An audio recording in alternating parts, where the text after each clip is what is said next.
Marinha Turca inicia construção de 3 novos navios de guerra.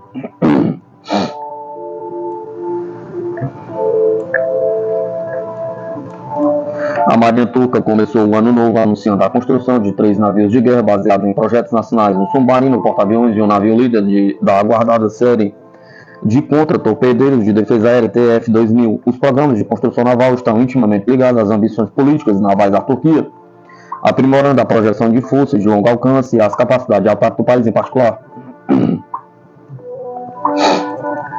O novo trabalho eleva o número total de navios de guerra turcos em construção para 31. De acordo com a autoridade de serviço, as adições visam reforçar as habilidades locais de construção naval do país, um elemento chave na preferência do governo por construir armas em casa em vez de importá-las. A primeira solda para o submarino nacional Milden foi concluída no estaleiro naval de Golkuk, devido ao sigilo geral. Em torno das operações submarinas, a Marinha Turca compartilhou apenas detalhes limitados sobre o projeto. O Milden é um submarino dieselétrico com um deslocamento de aproximadamente 2.700 toneladas em comprimento superior a 80 metros.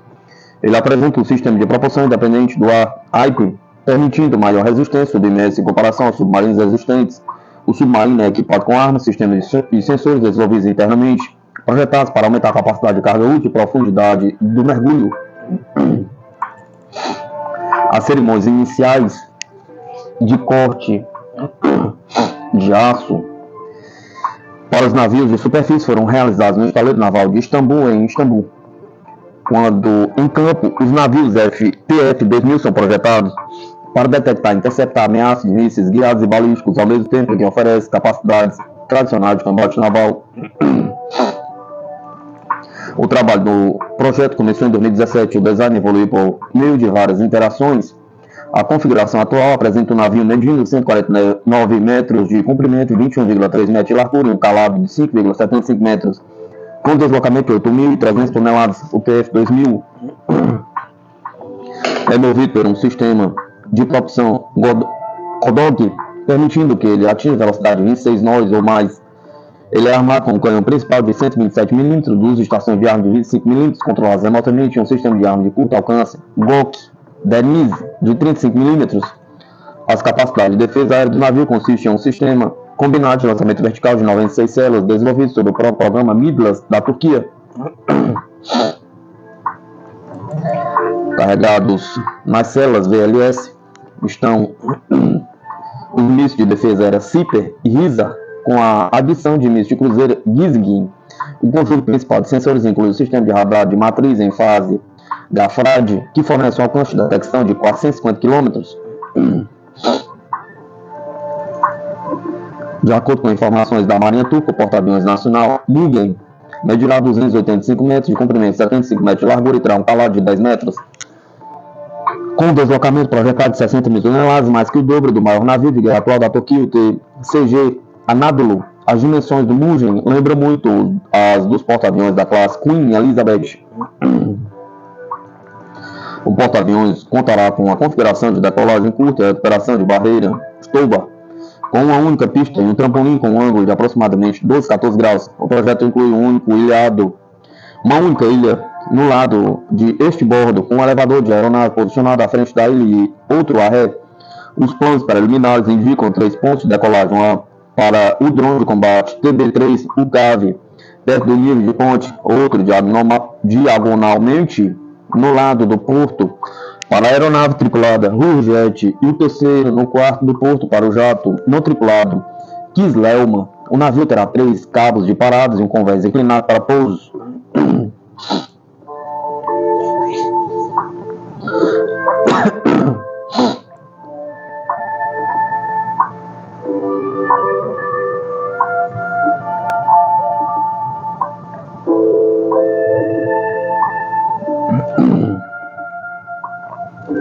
A Marinha dos Estados Unidos é totalmente superada pelo poder de fogo dos submarinos russos e A-100M, diz mídia. Os submarinos russos do projeto 885M e A-100M podem disparar repetidamente contra os submarinos norte-americanos a curta distância, segundo a revista National Interest. O A-100M foi projetado para combate próximo com submarinos inimigos. Esses monstros marinhos são capazes de se aproximar dos submarinos dos Estados Unidos ou da OTAN com equipamentos ultra silenciosos e de repente atacar com o seu torpedo de 533 milímetros, diz o artigo. A The National Interest também acredita que o mesmo pode ser dito sobre os ataques contra navios de superfície. Além disso, a revista lembra que os submarinos russos têm o mais poderoso armamento de mísseis na forma de mísseis de cruzeiro Calibre e Onyx, e também são capazes de transportar o sistema hipersônico TISCOM. Ao mesmo tempo, é enfatizado que os Estados Unidos são completamente incapazes de se defender de armas hipersônicas. A marinha dos Estados Unidos e as marinhas de seus aliados da OTAN são totalmente superadas pelo poder de fogo dos submarinos da classe A-100M da frota do norte da Rússia, ressalta o The National Interest.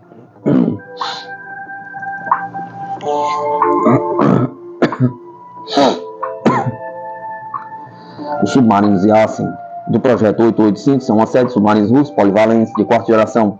O navio principal do projeto, o submarino nuclear Severodvinski, entrou na frota em 2014 a partir da segunda embarcação da série. Os submarinos foram construídos sob o projeto modernizado de A100M. Atualmente, há um submarino do projeto 885 e 4 navios do projeto 885M em serviço.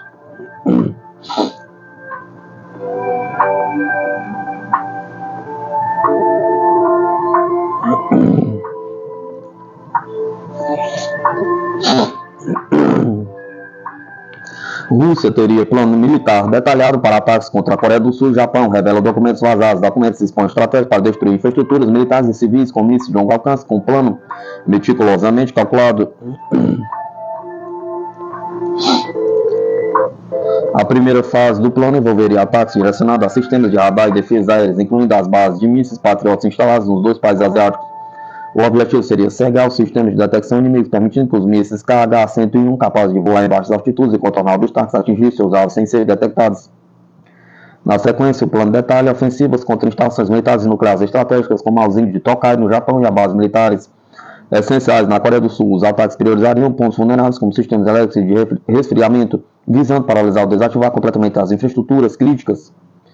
Essas infraestruturas críticas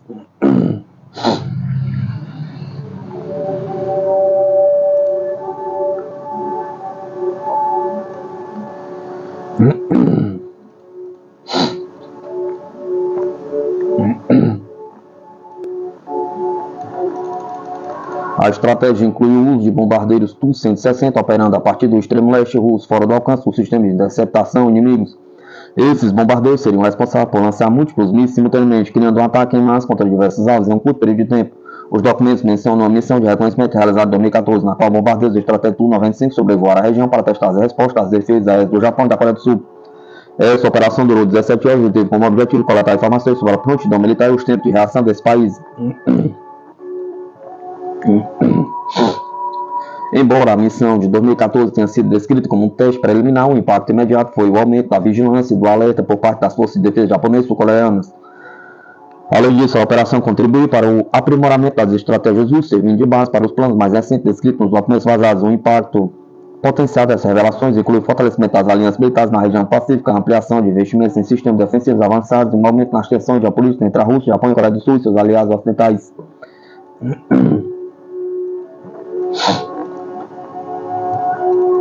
Apesar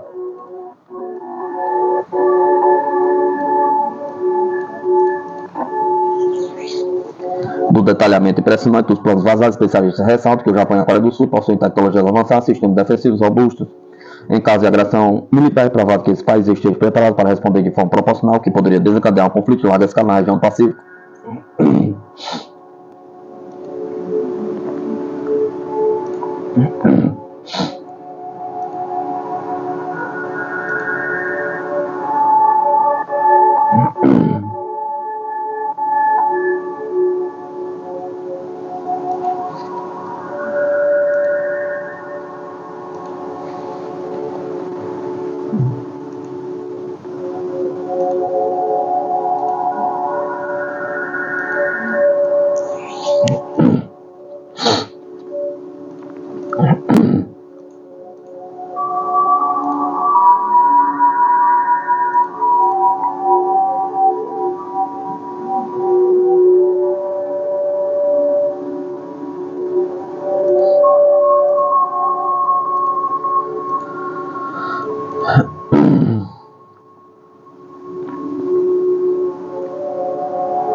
mão de ferro, guerra comercial entre Estados Unidos e China deve ser intensificada em 2025, notam analistas.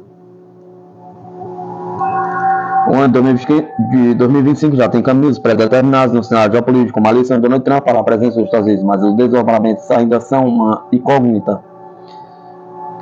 Especialistas trazem um corte do que pode vir a ser este ano para a política internacional. Donald Trump tomará posse como presidente dos Estados Unidos no dia 20 de janeiro. A troca no poder executivo na maior potência mundial mexe com o xadrez da geopolítica internacional. Como com o republicano, por exemplo, é esperado um governo voltado para a política doméstica com um viés protecionista, conforme os analistas. Uma das coisas que a gente pode esperar é um aprofundamento de uma política nacionalista e mais protecionista em termos de economia do governo americano, principalmente com aquele foco que o Trump dá, que é o do American First. Diz Fernanda Nance Gonçalves, professora do programa de pós-graduação em Relações Internacionais da Universidade do Estado do Rio de Janeiro. Segundo Gonçalves, outras medidas prometidas por Trump ainda durante a campanha presidencial, como a intensificação do controle migratório, pode se tornar uma realidade agora. Além disso, o presidente eleito deve encontrar um cenário mais brando para governar que em seu primeiro mandato, uma vez que terá maioria no Congresso. Talvez ele tenha mais facilidade para governar agora, porque ele está com maioria no Congresso. Então acho que ele vai ter uma administração mais alinhada a ele. E isso também pode fazer com que ele passe alguma das suas medidas com mais facilidade, alguma das suas propostas. Comenta. Para Guilherme Frizera, doutor em Relações Internacionais pela Universidade de Brasília e coordenador do curso de Relações Internacionais do Centro Universitário Internacional UNITER, Trump pode trazer ainda questões pessoais para seu governo, motivado por vingança.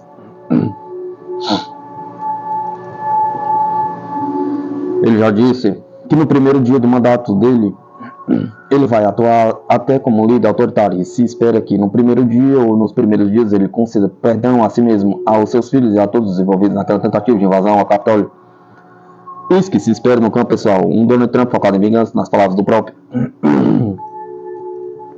Já no âmbito das relações internacionais, os especialistas destacam a possível intensificação da guerra comercial entre os Estados Unidos e a China. Esse é o verdadeiro grande conflito pelo qual o mundo passa há muitos anos, disse Frizera, ressaltando que medidas como o aumento de restrições a produtos de alta tecnologia da China, carros elétricos chineses, por exemplo, não são permitidos nos Estados Unidos, mostram que os interesses dos grandes empresários americanos que apoiam Donald Trump estarão interligados ao seu comportamento de política externa. Por outro lado, Gonçalves relembra que os chineses já deram claro que são capazes de responder a essa guerra comercial.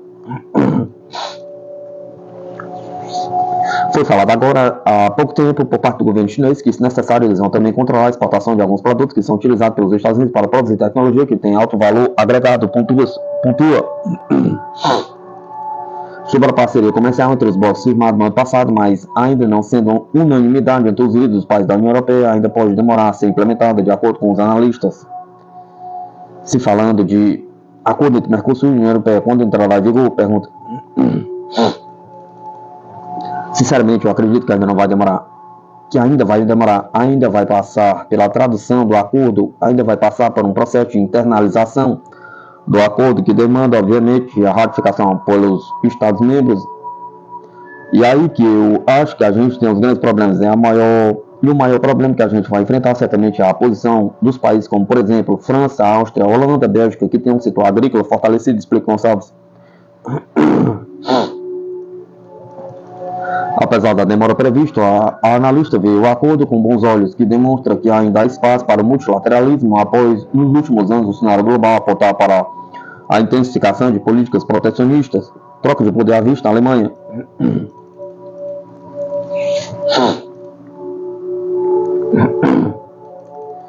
Uma pesquisa realizada pelo grupo Ninsan, divulgada na quarta-feira, revelou que apenas 16% dos entrevistados afirmaram acreditar que Oliver Scholz será reeleito chanceler nas eleições do país, que foram antecipadas para o dia 25 de fevereiro. A pesquisa mostrou também que 49% disseram acreditar na vitória da coligação de oposição ao Partido Social Democrata, que une os partidos União Democrata Cristã e União Social Cristã. E 53% afirmam acreditar que o líder da coligação, Friedrich Merz, será eleito novo chanceler. Outros 15% creem na vitória do Partido Nacionalista Alternativo para a Alemanha. Embora os partidos tradicionais ainda tenham uma liderança dentro do âmbito nacional, essas eleições podem trazer essa extrema-direita como uma força política relevante. E acho que isso mostraria uma mudança significativa no cenário político alemão. Comenta Gonçalves sobre o cenário da Alemanha. Uma vitória do nacionalista AfD, por exemplo, ocasionaria uma mudança no cenário político alemão, que é a principal economia da União Europeia, trazendo impacto direto para toda a União Europeia, em especial nos temas de política, de integração econômica e principalmente em termos de imigração, acrescenta.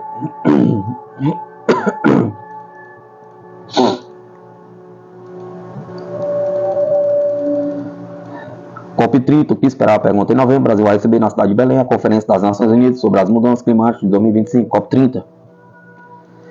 Para começar, se trata de um momento significativo, sim, de discussões internacionais sobre transição energética e sobre financiamento climático. Para a primeira vez, a gente vai ter uma conferência das partes que vai discutir a mudança climática sediada na Amazônia, que é uma das regiões mais emblemáticas para a gente discutir qualquer questão no meio ambiente, de meio ambiente a nível global. Ressalta a professora destaca ainda o protagonismo que o Brasil vai recuperar na agenda climática completamente enfraquecido durante o governo do Jair Bolsonaro. Fizeram, por sua vez, afirma que a COP30 terá um peso muito maior que a COP29, realizada no ano passado no Azerbaijão. Segundo ele, a política ambiental faz parte da identidade da diplomacia brasileira. É um contorno que quase que nasce conjuntamente com a redemocratização do Brasil, começando lá pela época de 92, que no século XX possivelmente foi o maior encontro internacional que o Brasil recebia na sua história no século XX, completa o pesquisador.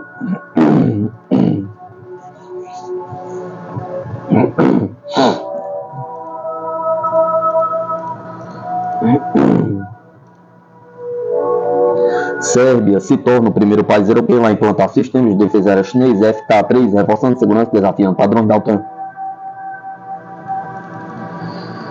A Sérvia anunciou a modernização de suas capacidades de defesa aérea com a implantação do sistema de mísseis FK-3, uma versão de exportação do HK-22 chinês. A atualização marca um avanço significativo na segurança nacional, tornando o país o primeiro da Europa a operar o sistema.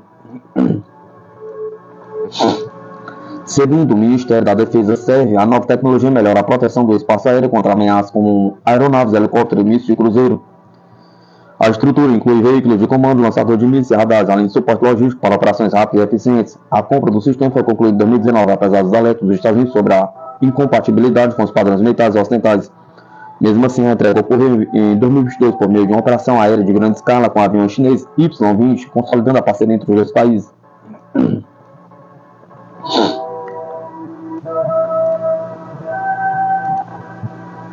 Comparável ao sistema Patriot americano e aos S-300 russo, o FK-3 oferece defesa de médio alcance, atingindo alvos até 100 km de distância e 27 km de altitude. Ele também é equipado com tecnologia anti-jamming para resistir a tentativas de bloqueio eletrônico. O treinamento intensivo foram realizados na China para garantir que as equipes sérvias dominassem o uso e a manutenção do sistema. Segundo o comandante da bateria de mísseis, capitão Stefan Manik, o FK-3 representa o marco na defesa aérea sérvia, combinando precisão e resistência a interferências.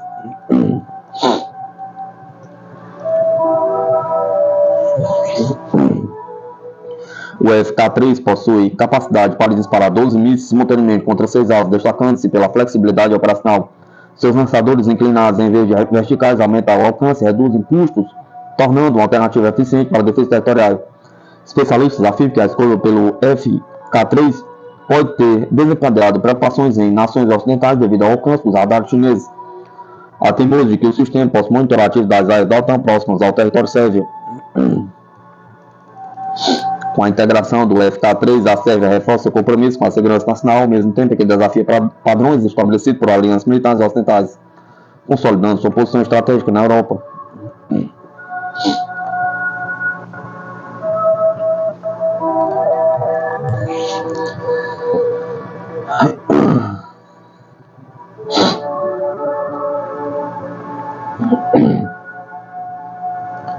Tensão no mar da China meridional cresce com descoberta de drones subaquáticos chineses nas Filipinas.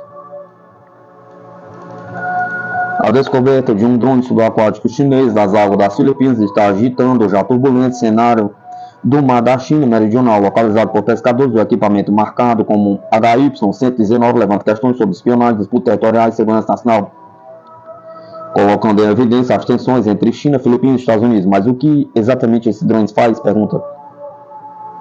E quais as implicações para a soberania filipina? Pergunta. Entenda como essa descoberta pode redefinir o equilíbrio de poder na região e desencadear novos capítulos na geopolítica internacional.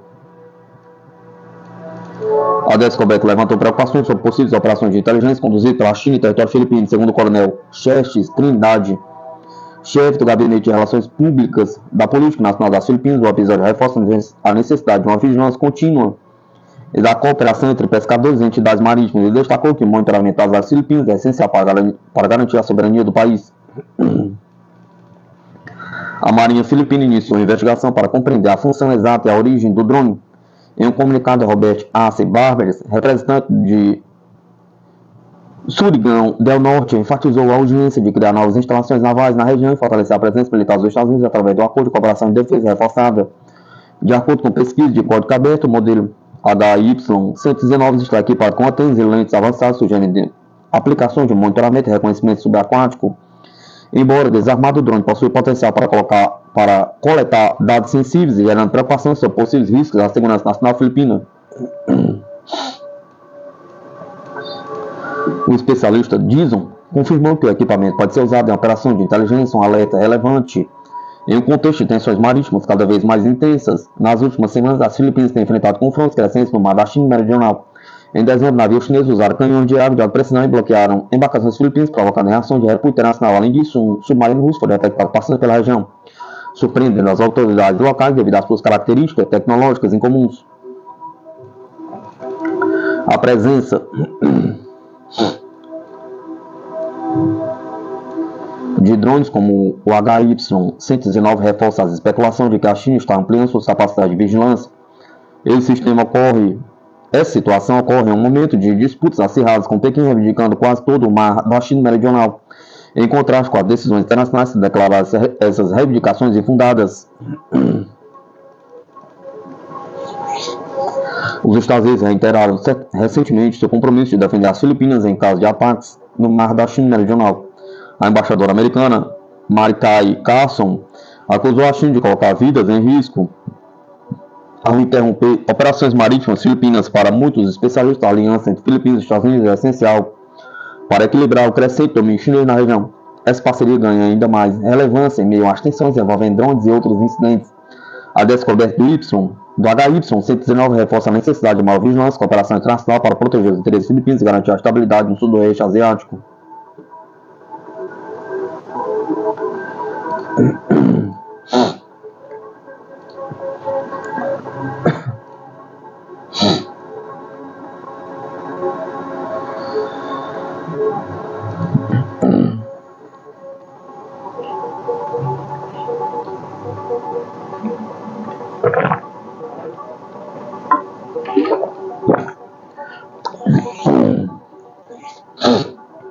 Venda de mísseis de última geração eleva a tensão na Ásia. Estados Unidos aprovam venda de 1.200 mísseis AIM-120D3 ao Japão, um investimento de 3,64 bilhões para as Forças Armadas.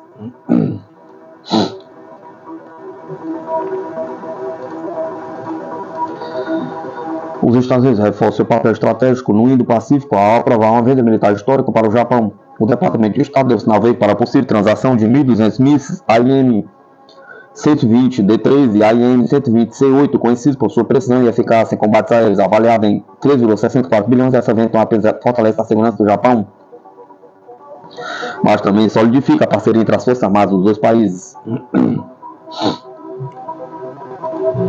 O contrato inclui equipamentos adicionais como mísseis de treinamento e softwares classificados, garantindo que o Japão tenha tudo o que precisa para integrar os sistemas das suas forças militares. Essa movimentação destaca o compromisso dos Estados Unidos em manter a estabilidade militar na região.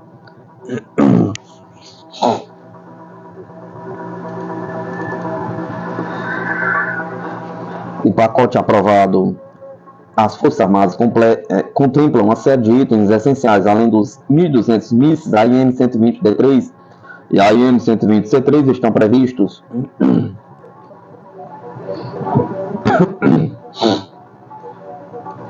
20 sessões de orientação AIM-120D3 equipadas com o módulo SASMIS, 4 sessões de orientações AIM-120C8, sessões de propulsão, ogivos e mísseis de treinamento Captive Air Training Missiles CATMI, equipamentos de teste, suporte técnico, logística, de engenharia, transporte, estudos e pesquisas, peças e sobressalentes e publicações classificadas. O principal contratante será a RTX Corporation, com sede no Arizona, garantindo que a fabricação e entrega atenda aos mais altos padrões de qualidade e confiabilidade.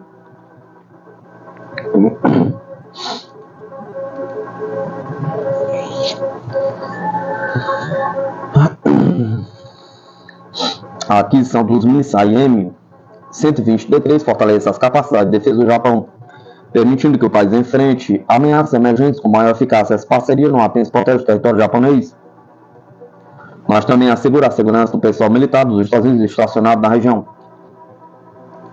De acordo com as autoridades, o Japão integrará os novos sistemas de maneira eficiente às suas forças armadas, mantendo o equilíbrio militar básico no Indo-Pacífico. A proposta, cuidadosamente planejada, reflete o papel crucial do Japão como aliado estratégico na contenção de ameaças. A implantação da venda não exigirá envio de representantes adicionais dos Estados Unidos ao Japão, nem afetará a prontidão de defesa americana. O valor final poderá ser ajustado conforme os requisitos finais e acordos de venda foram concluídos. Essa transação é mais do que uma simples venda, representa um movimento estratégico dos Estados Unidos para fortalecer a aliança e promover a estabilidade das forças armadas em uma região vital.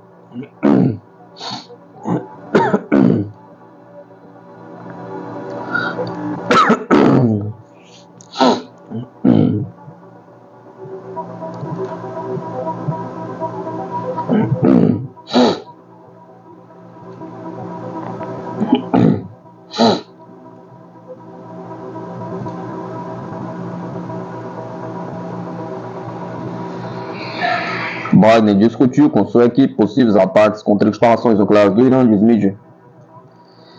O conselheiro para a Segurança Nacional da Casa Branca, Jack Sullivan, apresentou ao presidente dos Estados Unidos John Biden opções para um potencial ataque norte-americano às instalações nucleares iranianas, caso o Irã tome medidas para desenvolver armas nucleares. Antes de 20 de janeiro, uma reunião secreta há várias semanas, informou o portal Axios. O conselheiro de Segurança Nacional da Casa Branca, Jack Sullivan, apresentou ao presidente Biden opções para um possível ataque dos Estados Unidos às instalações nucleares do Irã, se os iranianos avançarem em direção à arma nuclear antes de 20 de janeiro, afirma o portal. O Axios também acrescenta que isto aconteceu em uma reunião há várias semanas e permaneceu secreta até agora. Como resultado, Biden não tomou nenhuma decisão final sobre a questão. A discussão não foi motivada pelo surgimento de novas informações de inteligência, mas teve como objetivo elaborar possíveis cenários, disseram as fontes da imprensa.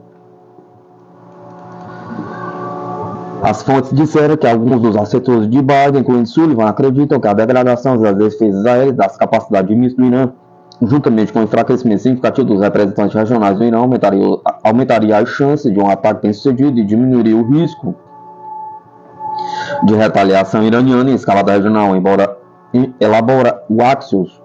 Anteriormente, o ex-enviado especial adjunto dos Estados Unidos para o Irã, Richard Neffen, escreveu que os Estados Unidos podem ser obrigados a atacar o Irã em breve se Washington não conseguir alcançar rapidamente a suspensão do programa nuclear de Teherã nas negociações.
Os investimentos industriais do Pentágono em 2025 visam o espaço, a bioquímica e muito mais.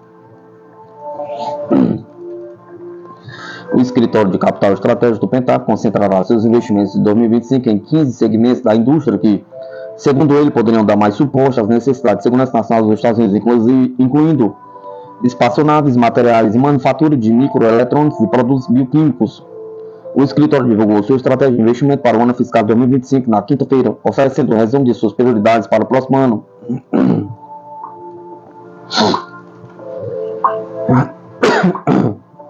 Os investimentos serão priorizados com base em seus impactos na segurança nacional, definidos como aqueles que fornecem aos Estados Unidos e os seus aliados e parceiros uma vantagem competitiva robusta em relação aos concorrentes estratégicos, afirma o documento. O secretário de Defesa Neil Austin estabeleceu o Office of Strategic Capital em 2022 para ajudar a direcionar a capital do setor privado para a tecnologia de defesa. No ano seguinte, o Congresso deu à organização autoridade para oferecer empréstimos e garantia de empréstimos a empresas. Desde então, o OSC tem se ocupado em fazer uso dessas autoridades. Ela anunciou em outubro passado que forneceria 1 bilhão em empréstimos diretos para empresas que produzem tecnologias de componentes de defesa sob demanda. O objetivo é ajudar empresas que financiam a construção de equipamentos necessários para escalar a produção em 31 tecnologias críticas de defesa. No final de outubro, o escritório anunciou que aprovou 13 fundos privados para participar da primeira rodada de sua Small Business Investment Company Critical Technology Initiative, ou CBCCT. O esforço visa atrair capital privado para empresas que trabalham nas mesmas áreas de tecnologia relevantes para a defesa, de acordo com o diretor do OSC, Jason Hatcher. O porquê desse programa é que ele nos permite incentivar os mercados de capitais a começar a investir mais em nossas áreas críticas de tecnologia, porque isso muda o perfil de retorno, disse ele aos repórteres em outubro. No ano fiscal de 2025, a OSC concentrava seu trabalho nesses novos produtos financeiros com ênfase em mais de uma dúzia de segmentos da indústria que são de interesse particular para o DOD. Isso inclui áreas como biofabricação, geração e armazenamento de hidrogênio, veículos autônomos e robôs e hardware de sensores.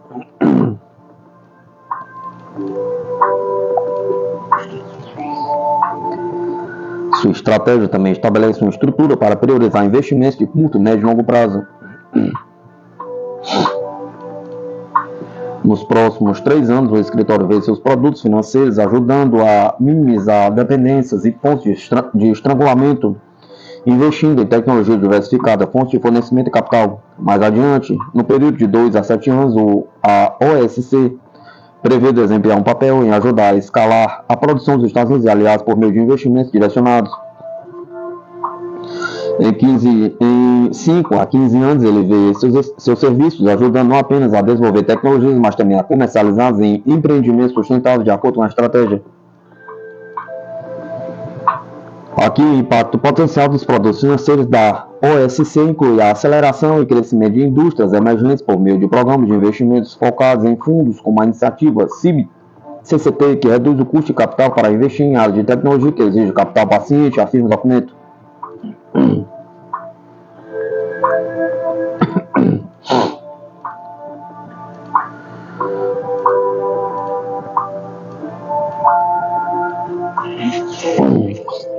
Ministério da Defesa da Rússia, forças da frota do Mar Negro russa destruíram 11 barcos não tripulados ucranianos em uma semana. As forças e os meios da frota do Mar Negro da Rússia destruíram 11 barcos não tripulados ucranianos durante a semana, relatou o Ministério da Defesa da Rússia nesta sexta-feira, 3 de 1 de 2025.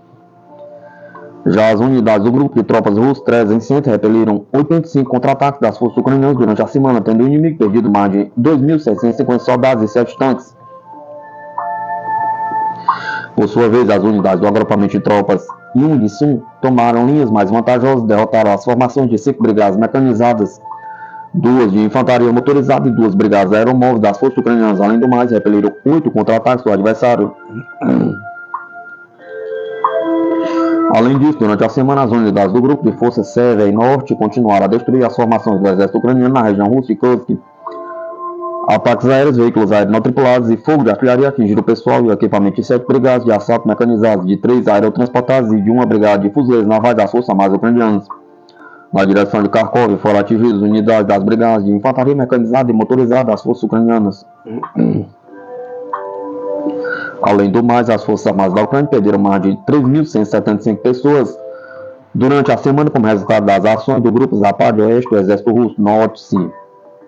Que as unidades do agrupamento russo Vostok Leste continuaram a avançar profundamente contra a defesa inimiga e derrotaram a formação de brigada de tanques das forças ucranianas, 3 brigadas mecanizadas, 1 brigada de infantaria motorizada, 2 brigadas das forças armadas da Ucrânia.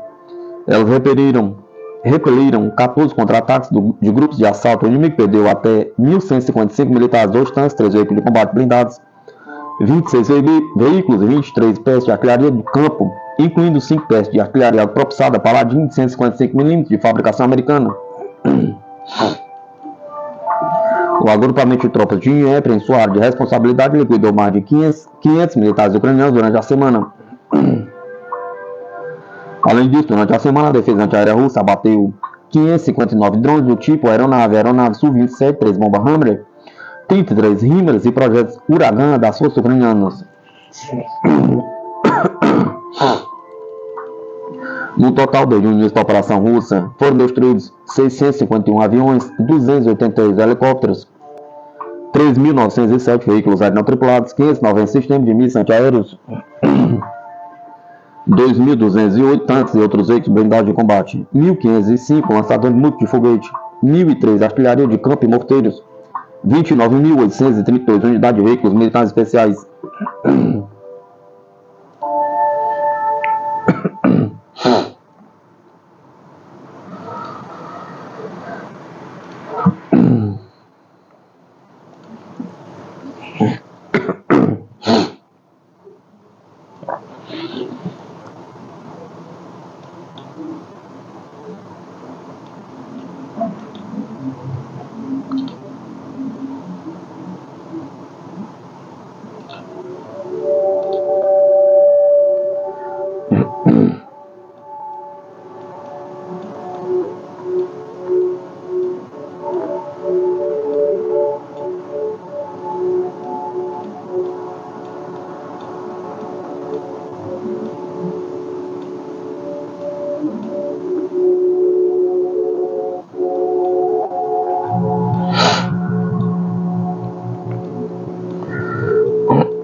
O poderoso bombardeiro B-1 Lancer dos Estados Unidos, com impressionante capacidade de carga, promete reforçar o domínio militar em frente aos sistemas de defesa aérea mais sofisticados.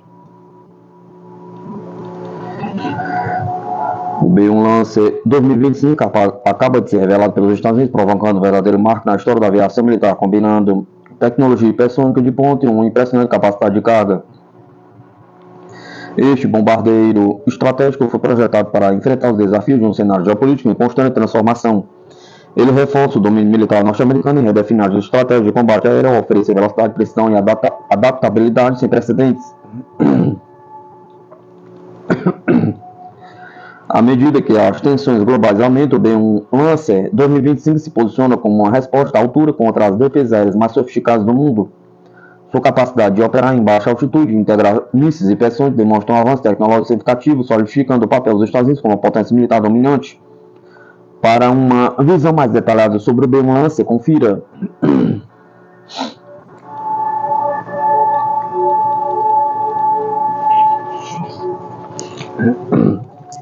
A transição para voos de baixa altitude foi uma mudança de estratégia, um avanço técnico crucial. Essa abordagem utilizava o terreno como cobertura, reduzindo a exposição aos radares inimigos.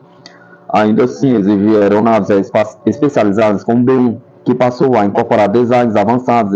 Entre os destaques estavam as asas de geometria variável, que permitiam ajustar a posição durante o voo para otimizar o desempenho de diferentes velocidades.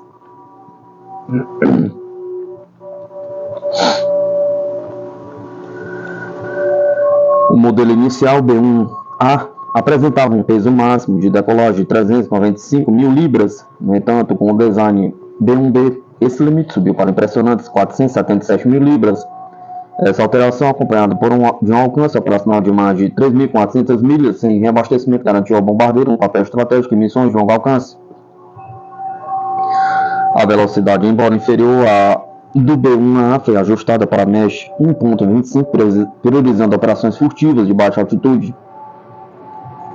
Durante os anos de 1980, o programa enfrentou custos crescentes que subiram de 40 milhões por unidade para 70 milhões. Essa inflação levou o presidente Jimmy Carter a cancelar o projeto em 1977, optando por investir em tecnologias de aeronaves furtivas, como o icônico B-2 Spirit. Apesar disso, o programa foi revitalizado em 1981 pelo presidente Ronald Reagan, que autorizou a produção de 100 unidades do B-1B, marcando o início de uma nova fase. O B-1B Lancer sobreviveu às mudanças geopolíticas e se tornou uma peça fundamental em operações militares dos Estados Unidos. Durante a Operação Desert Fox, no Iraque, em 1998, ele demonstrou sua eficácia ao realizar bombardeios de alta precisão, mesmo com tecnologia de munições não guiadas. Mais tarde, com a integração do Sniper Advanced Targeting Pod, o Lancer ganhou a capacidade de realizar ataques com munições inteligentes, consolidando seu papel em missões modernas. Em conflitos como a guerra do Afeganistão e a invasão do Iraque em 2003, o B-1B provou ser indispensável. Apenas nos primeiros 6 meses de operação, a frota de 8 bombardeiros lançou 40% de todas as bombas aéreas da campanha, que incluindo 3.900 JDAMs. Essa capacidade de integrar cargas pesadas com precisão tornou o B-1 uma escolha confiável para missões estratégicas.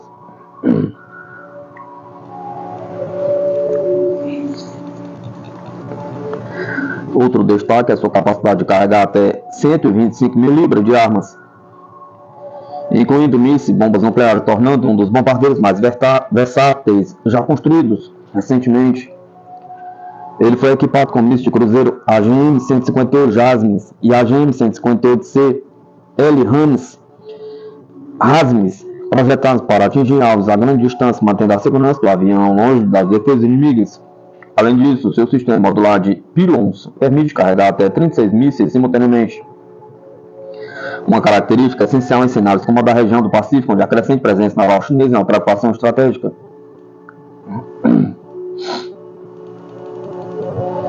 O B-1 Lancer dos Estados Unidos continua a demonstrar sua relevância em cenários de guerra modernos, especialmente com a introdução de tecnologias avançadas.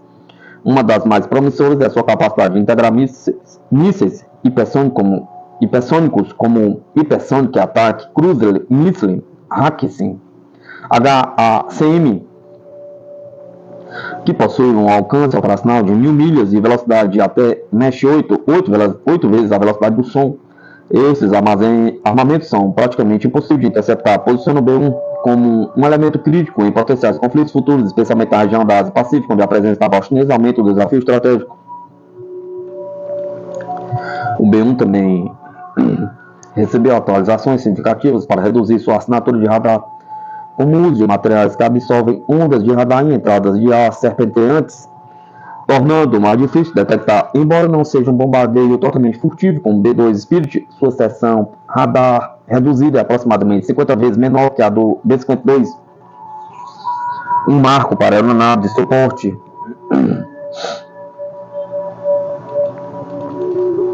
Apesar de todas essas modernizações, o B-1 Lancer está programado para ser gradualmente substituído pelo B-21 Raider a partir de 2032.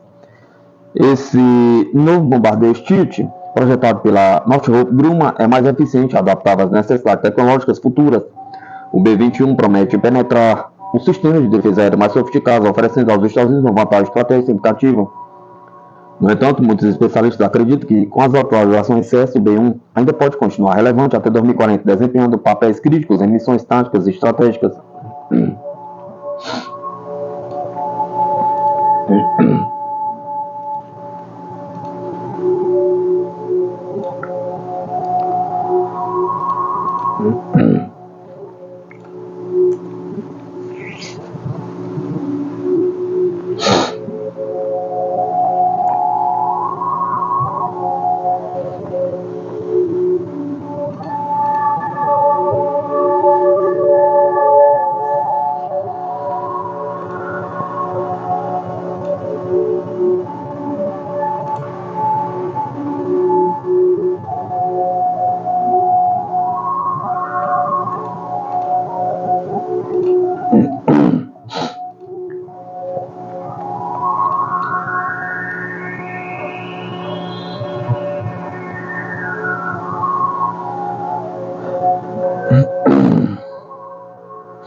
Inteligência russa garante que o Ocidente não descarta colapso da defesa das Forças Armadas ucranianas.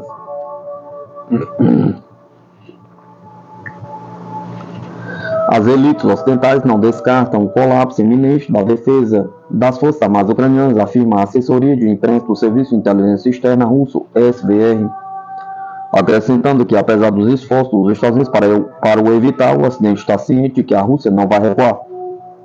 De acordo com as informações que chegam ao SVR, as elites políticas ocidentais observam com alarme o declínio da capacidade do exército ucraniano de resistir aos ataques das Forças Armadas russas. O colapso iminente da defesa das Forças Armadas ucranianas não está descartado, indica a declaração. A organização destaca que a administração cessante do presidente dos Estados Unidos, Joe Biden, está tentando evitar tal cenário e está enfatizando o fornecimento de armas cada vez mais sofisticadas, incluindo sistemas de mísseis de maior alcance. Contudo, a Casa Branca reconhece que a ajuda logística por si só não é suficiente para estabilizar a frente de batalha.